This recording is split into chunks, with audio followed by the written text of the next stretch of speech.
Hello everyone, Juxtaposition here. I want to give a big shout out to my friend Steve from back east. He is the founder and publisher of content that you can find at the MK Ultra Now channel exclusively at BitChute. So I will provide a link below. I'm also going to provide two links. It's approximately 2 hours of content for those of you who have the endurance to listen to that. It's part one and part two of my William Egan Colby discussion with Steve, where we delve into setting the table before we eat the meal. In other words, where did Bill Colby come from? Who were his parents? Where was he educated? What military training did he receive? And then who did he marry? How many children did he have? And then we pivot to part two is, well, what happened to him? He was a director of CIA. He was deputy director of the Rome station chief. He was in the 50s. He was part of Operation Gladio in NATO forces, continental Europe after World War II. He was in World War II. He participated as an Army airborne paratrooper and Jedburgh, British intelligence trained. He was part of Operation Cords in Vietnam. He had offices in Saigon, had embassy status, State Department status. He also had offices in Bangkok, Thailand. He also was set up in Langley, Virginia, and Washington, D.C. for CIA. He was then put in charge of Operation Phoenix political terrorism program in Vietnam in the 47 provinces, established interrogation torture centers, and led Operation Phoenix from at least 1968 until he was asked to take over from Richard Helms to be the director of the CIA, who had been scandalized by the Watergate CIA operation, that no one believed Richard Helms anymore. And so they thought that William Colby would be a better liar than Helms. And he was. But he's still a liar, still a pathological liar. They all are. There's no exceptions. You're not going to be the CIA director and a truth teller, okay? It's just incompatible. Anyway, if you want to hear that, and if you have minimal time, just zip to part two, and it'll be almost 60 minutes of what happened to Bill Colby, because he was whacked. He was murdered in his own kitchen at about 8:30 p.m. at night. And it's a good lesson to the bankers out there that you too can be whacked. Part one is entitled NATO and World War II Warrior with the Best Intentions. With the Best of Intentions. That's part one of the William Colby documentary video that I think that Steve and I really proud. It's the best content I've ever done. It surpasses the Sean Stone interview that I did on JFK, which I thought was pretty excellent. But this is a little better, and it's twice as long. And part two, if you only have a little bit of time, go to part two, which is entitled The William Colby CI Retirement Plan Made Easy. Yeah, made easy because of black ops, wet ops soldiers come to your kitchen and they permanently retire you from service. He was 76 years old when he was whacked. So don't think because you've retired from banking and you're in your 70s that you got a free pass.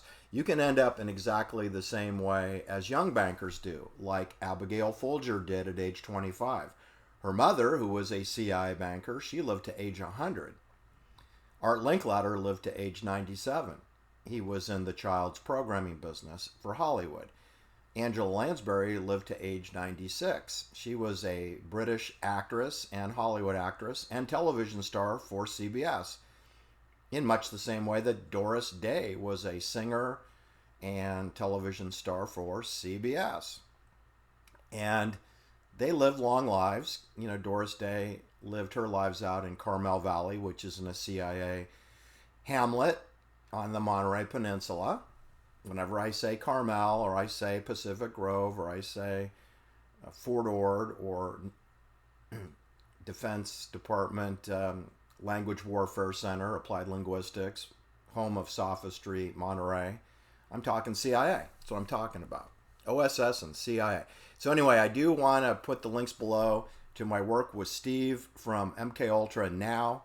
I'm going to put those below. They're fascinating, and I do encourage you to watch them, because Bill Colby was in the terrorism business. He was in the psychological warfare business, as are the banks who he worked for. The banks are in the psychological terrorism business, which we're learning now with the Sam Bankman-Fried story.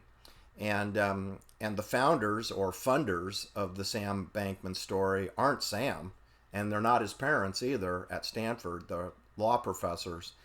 We're talking about KKR. We're talking about Sequoia Capital. That's who is the cohorts of the shenanigans that go on over there. We're talking about Kohlberg, Kravis, Roberts, KKR and Company, also known as Kohlberg, Kravis, Robert and Company. It's an American investment company. Let me just paraphrase. CIA money laundering facility. And it has many tentacles from its octopus that operate under different names. It's more than conspicuous that Sequoia Capital, which allegedly was founded in 1972, is in the exact same office building. And these are small buildings, people. This is a small office building. In other words, all these bankers use the same men's room, okay? And you have KKR and Company is in the same building as Sequoia Capital is, which is partners in FTX. And they're located at 2800 Sandhill Road. And that Aaron Valente's last meeting was at 2500 Sandhill Road, which is a subsidiary entity of KKR, Kohlberg, Kravis, and Roberts, KKR XL, or XL KKR. They're one parking lot away. I mean, they're really close. They're 100 meters away. They're the same place. And there are other employees in other buildings on those properties at those addresses and below the hill, which is Sand Hill Road, hence the name Hill. And it's all basically a part of the Stanford University campus, the north part of the campus.